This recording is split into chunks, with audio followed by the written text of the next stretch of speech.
August আমাদের দেশ স্বাধীন হয়েছিল, সেই বিষয়ে আমাদের এই অনুষ্ঠানে কিছু বক্তব্য রাখবেন শেখ দেইহান আলী। ধন্যবাদ। আজ স্বাধীন ভারতে ৮০তম স্বাধীনতা দিবস উপলক্ষে আজ সকালে আমরা উপস্থিত হয়েছি সংগঠনিক যুব সংঘ জাতির সামনে। তো আজ থেকে ৮০ বছর আগে আমাদের এই ভারতবর্ষ স্বাধীনতা লাভ করেছিল পরাধীন ব্রিটিশ ভারতের হাত থেকে।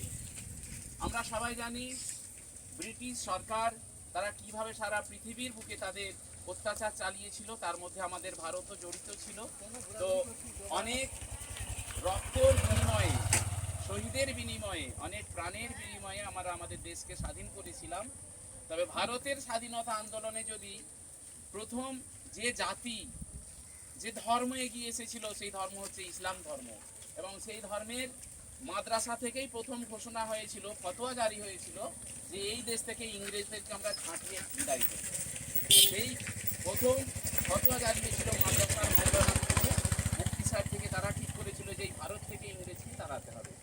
তারপরে অনেক প্রাণ গেছে, অনেক শহীদ হয়েছে, আমরা জানি তাদের নাম আশফাকুল্লাহ থেকে শুরু করে অনেক মুসলিম নাম আছে যে নামগুলো আমাদের ইতিহাসে তোলা হয়নি, আমরা জানি।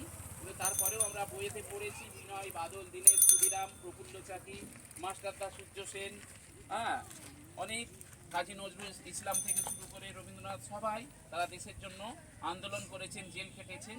তো আজকে সেই পবিত্র দিনে আমরা আমাদের দেশের জন্য যারা শহীদ হয়ে গেছে, রক্ত দিয়েছে, আমরা জানি শহীদের স্থান হচ্ছে স্বর্গে। কারণ তারা যেই ধর্মেরই হোক না কেন, তারা যদি সাম্যের জন্য, ভালোবাসার জন্য, প্রেমের জন্য, মানুষের জন্য, মানব ধর্মের জন্য যদি তারা এগিয়ে আসে, তাহলে সেখানে আল্লাহ পাক তাদের একটাই জায়গা দেয়, জান্নাত। তাই সমস্ত শহীদদের আত্মার শান্তির জন্য আমরা কিছুক্ষণ নীরবতা পালন করি।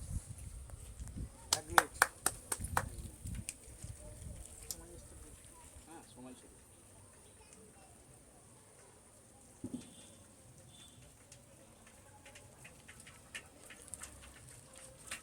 ঠিক আছে, আর আমরা আমাদের জাতীয় সঙ্গীত দিয়ে শেষ করি অনুষ্ঠানটা। একসঙ্গে গাইব।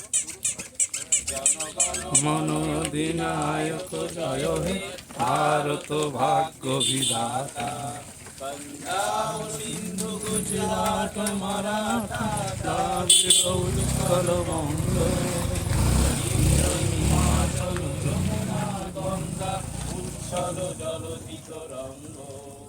তব শুভ নামে জাগে, তব শুভ আশিস মাগে, গাহে তব জয় গাথা। জনগণ মঙ্গল দায়ক জয় হে ভারত ভাগ্য বিধাতা। জয় হে, জয় হে, জয় হে, জয় জয় জয়।